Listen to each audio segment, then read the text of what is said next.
Wholeness and balance vibration to everyone, and thank you for tuning in to what is my second day on the camera. Once again, very odd, but I said I'm going to be picking it up a little bit more.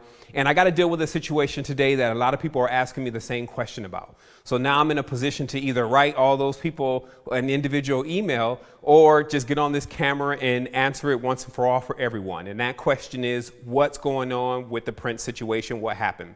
And so I also feel like that I'm really one of the only people that can give you the inside, the out, the underneath, and everything else about the overall structure and what's been actually happening and going on within many of these occult secret societies.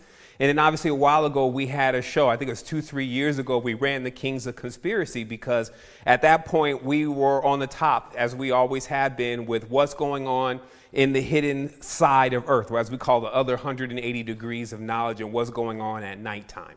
So the first thing that I really want to talk about, jumping right into this, because I want to really get through this, get everyone the clarity that they need, and then go ahead and move into something else. And the first thing is to actually understand what kind of contract Prince was under when he signed with Warner Brothers in 1978. Now, you've seen enough of these conspiracy theory videos to know that there is a heavy relationship with the quote-unquote Illuminati and many of the secret societies and Hollywood and the music industry. But it's even deeper than that. People need to understand that they're just getting the surface of what's going on. They're seeing symbols that actually don't even relate to these cults, meaning that the Illuminati uses the eye in the pyramid, but the eye in the pyramid is related to the Kemetan culture. So what they're actually doing is they're hijacking powerful symbolism and saying that they actually, that symbolism is theirs and that they represent that in order to do what they've been doing the whole time, which is steal signet rings, steal ancestral names, and steal even bodies in order to attempt to give themselves more power through the resonation or the energy that goes along with those objects, okay? So what you need to understand is that this particular group, and you'll see it now because in The Simpsons, and we're going to take a quick look at that clip, they actually predicted the death of Prince. And so after you see that clip running, then we're going to come back and we're going to talk about what is really presented here. Unfortunately, there are certain stars who won't do what we want. What's their problem? They're still alive. And then we thought, who's good at killing celebrities? Me! That's right. Homer, would you be willing to acquire some more, accounts for us?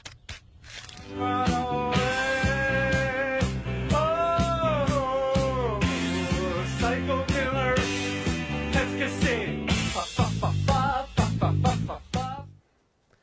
Okay, so now that you've seen it from there and you've got the dates of when that was actually aired, you now know that there obviously was something going on with that particular group or cabal and Prince, and that they wanted to have him removed. So when we really dig deep into it, we find also that The Simpsons seems to be like the futuristic prediction channel for whatever Freemasonry and these secret societies are going to do next. And there's a reason for that. It's actually encoded within the word Simpsons. Who are the Simpsons? Who are the Sims? The Sims are, according to even the literature that you could read all over the internet, is the Jews or the Arabs, but really more specifically the Jews. Now, this is not a time to get into the racial war, but this is just showing you that even CNN, which is an abbreviation for Canaan, is actually a derivative of the Cabal. The Cabal represents itself as being Canaanites, represents itself as being Semites, and is heavily involved in the implementation of the Abrahamic traditions and fulfilling the prophecies that are attached to the Abrahamic traditions. So Simpson actually means the son of a Semite. So what you see going on is you see the Sims basically being the platform that's used to give you the predictions of what the Semites say that they're going to do next.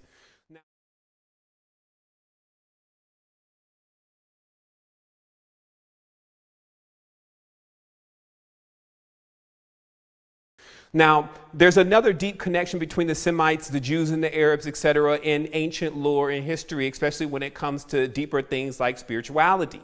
And what that connection is that obviously they are fighting back and forth over control and dominion of the people. And you have two chief gods, in this tense it's Allah and Jehovah, that are going back and forth in these battles, but they're really more of groups of people that are looking to control the populace with these religious and dogmatic cultures. Okay?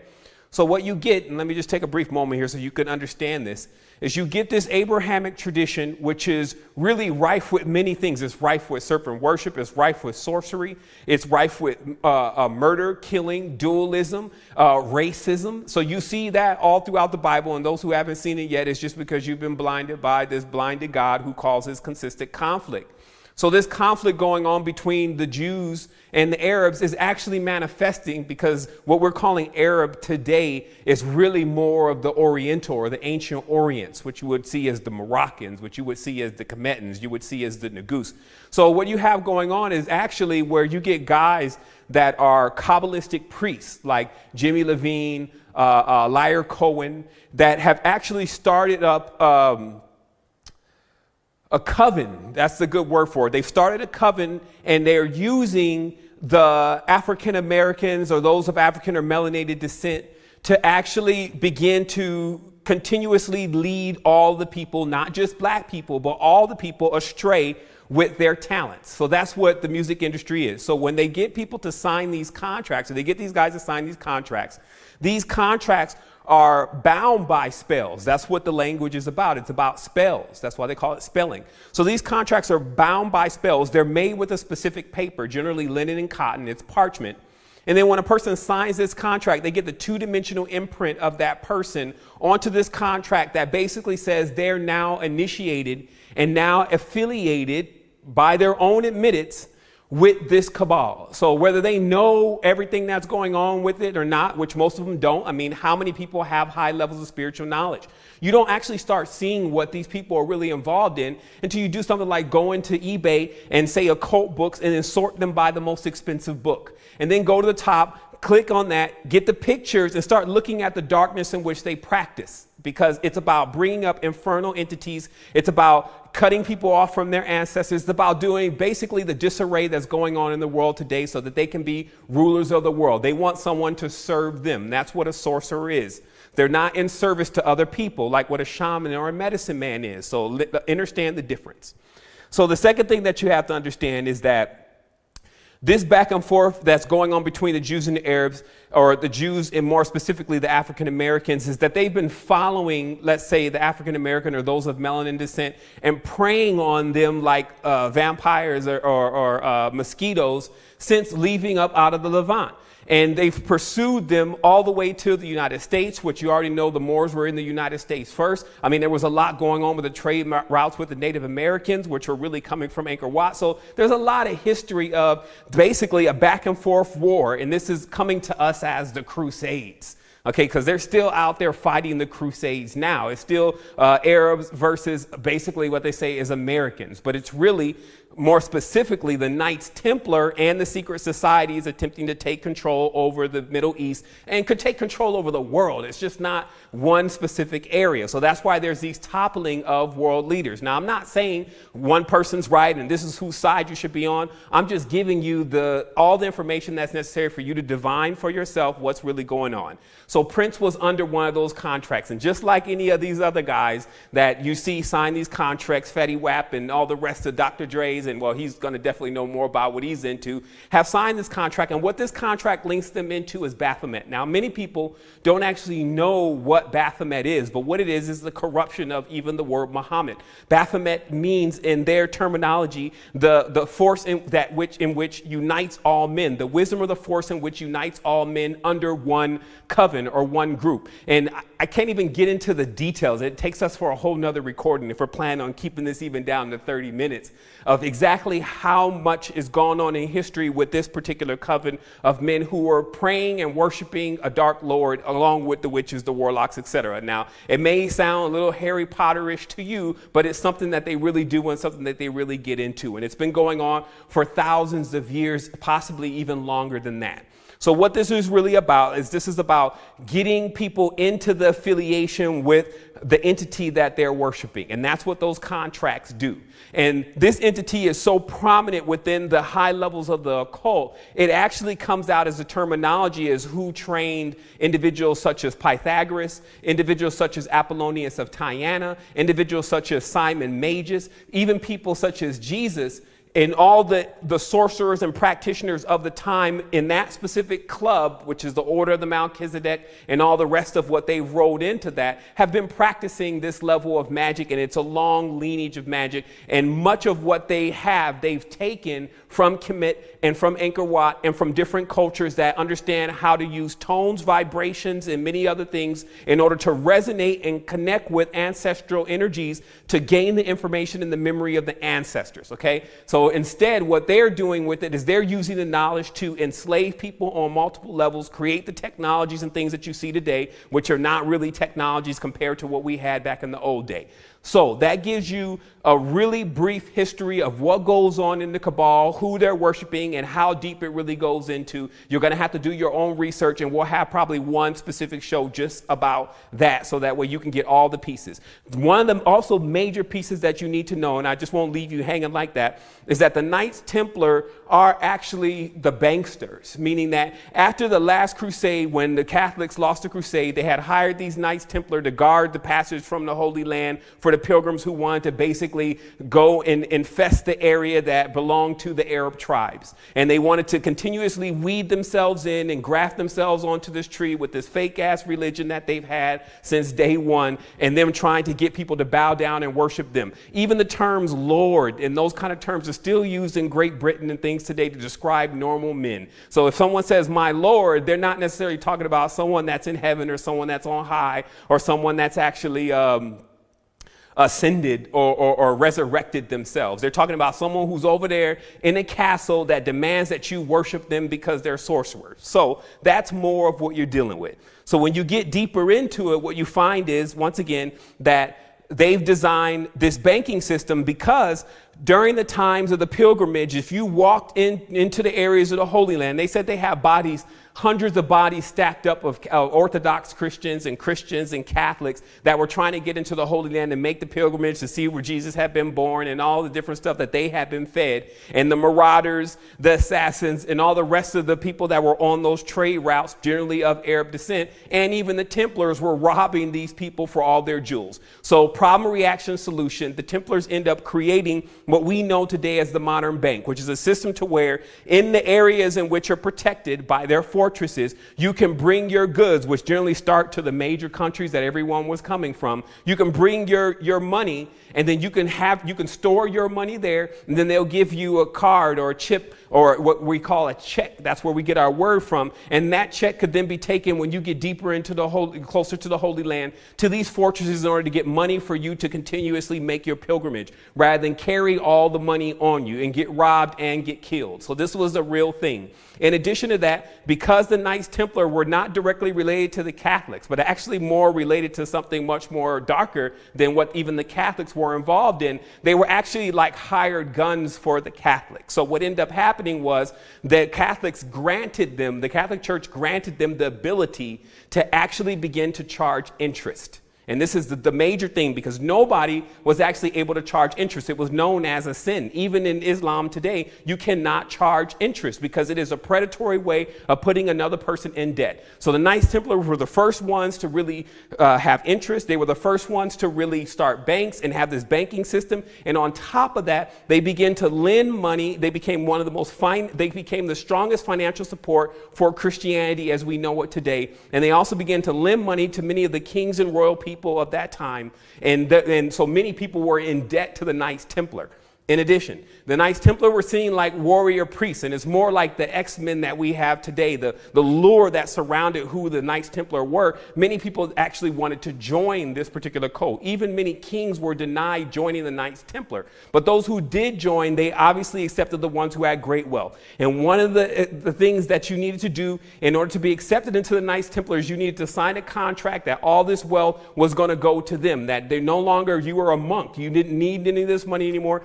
You could no longer affiliate with women. You couldn't even kiss your own mother and sister. So this gives you an idea of what was really going on, because they talk about it. You can go look at it on your own. The homosexual activities, the bestiality, the rituals, the spitting on the cross, and basically everything that you can think of that's inverted, because behind the scenes, they're operating another one of those systems to where they can get the entire world in debt so they can sell their soul to this banking system, because the Templars temple was the bank. Okay, so that gives you a good insight of who the Templars were, who the Cabal is, who the Jewish side, the Semites really are, and why also they utilize those that are melanin dominant, because they understand that the melanin is something that attracts others. And so you see it today in the music industry, in the sports industry, soccer, baseball, any kind of sport. And again, it's not just melanated people, but they do prey on the melanated. The melanated are still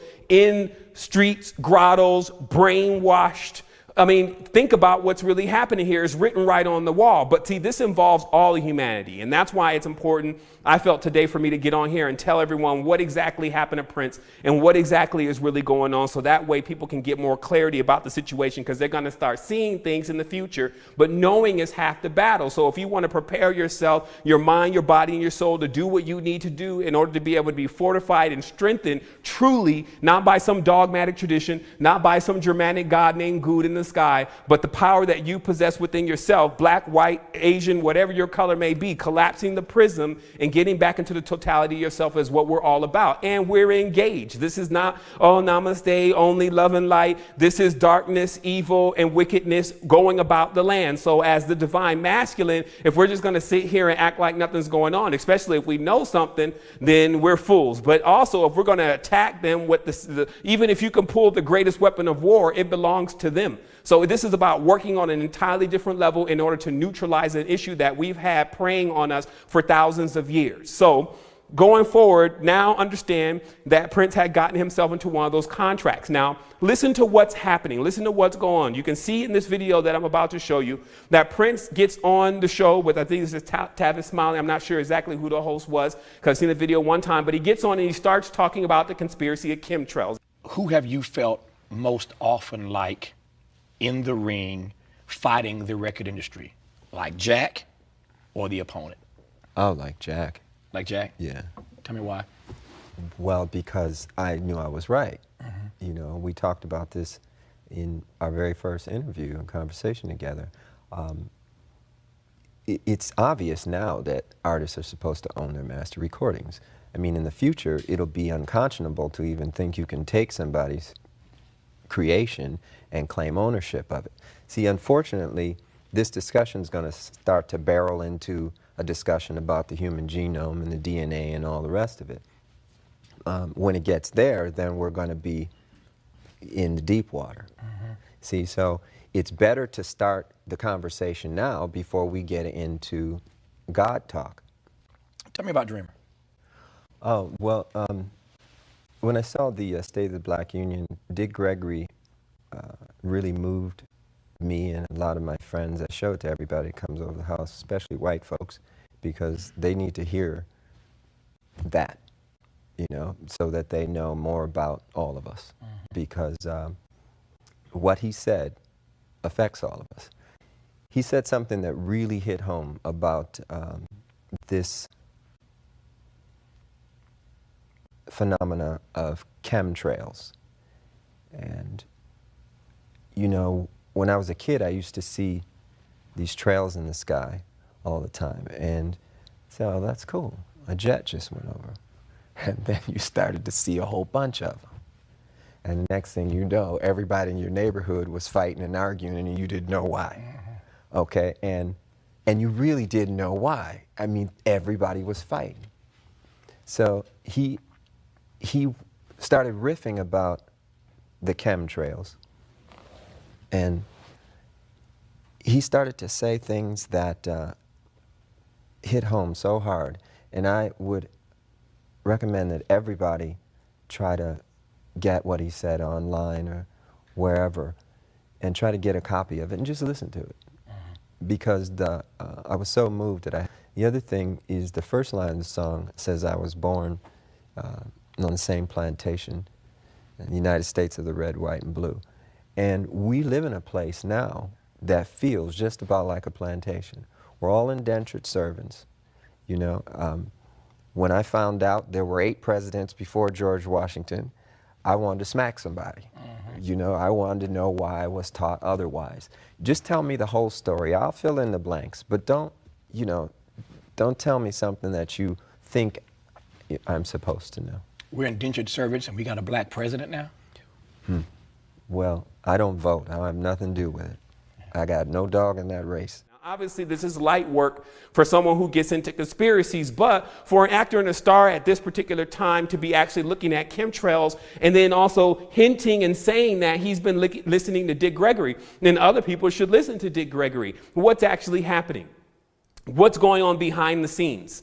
Prince is not just listening to Dick Gregory, but even if he is, if you can see enough in Dick Gregory's work where he just completely lays out the Queen of England and lays out everything on what's going on. But then there's others. He's probably listening to Jordan Maxwell. He's probably listening to other theorists conspiracy theorists on YouTube, and he's getting the lowdown about what's going on early in the game. So it's already telling you that Prince has this side of him that wants to keep digging into spirituality and know what's going on. Hence his symbols, his sign, his style, etc. So what happens? I'm sure in no time, Prince actually figures out that they have him casted as the son of the dark overlord himself. That's what the prince is. And you know this is so specific because if you go into Google and you type in Prince, 1 second, let me check my video. Okay, I see my clock there, excuse me. I just want to make sure I'm not cutting off here. So if you go into the Google and you type in Prince, what you get is Prince. This was before Prince died. You would get Prince, the singer and the songwriter. You wouldn't get somebody of nobility in Britain. Okay, so this lets you know they were utilizing Prince as holding up their dark scheme and manipulation upon earth. Now, Prince even professing himself to be a Jehovah's Witness is somewhat of a joke because no Jehovah's Witness get up on the stage and grind up on the girls and do all of that. So this is something that I find that many people play with a lot. Like I even saw the other day on one of the conclusions of these MMA fightings, the guy gets in there, he crosses himself and he's got the cross on. Now he's going to go beat the crap out of this guy. So what part of this doctrine actually says that you can go and do something like that? Same thing with the stars and actors when they get up on the stage. Well, I want to thank my Lord and Savior Jesus Christ for giving me this Grammy Award for She Twerks. How does that work? Well, it works because this Lord and Savior that they're referring to, which is, again, people are under brainwashed, so they don't even wake up to it. Even if you look in voodoo, is actually one of the lords of the underworld, and people are worshiping that entity in order for fame and power. That's what this cult is. But in exchange for that fame and power, then they must give up the rights to their soul, and they must agree to lead others into doing the same thing. Bam. So this is the contract that Prince signed. And when he figured that out, you see the whole process of Prince begin to want to get himself out of the cult itself. Okay, and this is when he changes his name from Prince. He cancels his contract. He becomes the artist formerly known as Prince. And then he changes his symbol to the love sign, which is basically a stylized ankh. So at this point, Prince has figured out that he's really from the Kemetan culture and that what he's representing is from a diametrically opposed system. The system of Baphomet is diametrically opposed to the system of Ma'at and true alchemy. So he moves on into that direction. But you also notice that he doesn't really make that many songs. He's not really on the scene anymore. Ironically, the same thing happens with Michael Jackson. Michael Jackson backs off of it, goes back to Neverland as Prince goes back to Paisley Park. Both of them came up around the same time under the same agenda with the same contracts. But what's happening is their greatest fear. Their greatest fear is that these guys get aware of what's going on, and instead of all the millions of people that they've led astray into La La Land and never educating, when you have all those people's attention, they're now about to get educated. Michael Jackson was the biggest star in the world. So if all of a sudden he starts to get conscious and tell people what's going on, what's going to happen, they may not listen to me per se, but they're going to listen to Michael. They're going to listen to Prince. So you know already that Prince had knowledge in his mind and information about what was going on. Next thing, because I used to think like maybe 2 or 3 years ago, I was like, man, whatever happened to Prince? And I will Google real quick and I will see, nothing really on Prince. Then all of a sudden, Prince starts coming back on the scene. The song comes out. We couldn't tell if it was really him. They say it was him, but it was one of his songs. He wrote it. So he starts to attempt to emerge back on the scene. Same thing with Michael Jackson. He schedules the world tour, and now he's about to emerge back on the scene and start delivering this music that's probably going to be diametrically opposed to the music that he was delivering before, music that's supposed to reveal everything. Because this is what happens when any man gets a little bit older and a lot more wiser and more depth, You start realizing your personal responsibilities on the dimension, and then you realize that death is but the doorway to life, especially if you study any real ancient tradition. So the last thing you want to do is go up out of here without revealing to everyone exactly what's going on. However, the cabal had another plan, and that's obviously what we've witnessed, is that they took him out.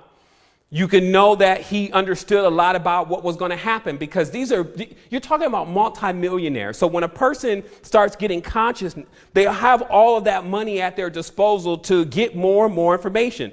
Alchemy, time travel even may be possible. So it's obvious that Prince started having the premonitions. Maybe he took the ayahuasca, maybe he took the DMT, about his removal from the reality. Maybe even back in the times where he wrote the song, which talked about, I'm not going to let the elevator break us down. Okay, let's go crazy. And then, so he's saying, hey, basically, let's rage against the machine. Let's break the system. And let's not let these elevators, which is an occult term for the angelic beings that take one from this plane to the third heaven. They're called the elevators, or the L. So let's not let this elevator break us down, meaning let's not let these sorcerers and priests that I've even began to sign under not take us down. Let's go crazy. Okay, so this is once again his lashing out, and that's why at the end he ended up dying in the elevator. 2, you see the Simpsons report that they obviously had some issues with what he was saying and what he was doing, and they removed him out of the game. So the conclusion of this is, because there's something very important that we all need to know, is what's going to happen when those that are not oathed up, packed up, ritualed up, closed in their being, chakras all shut down and inverted.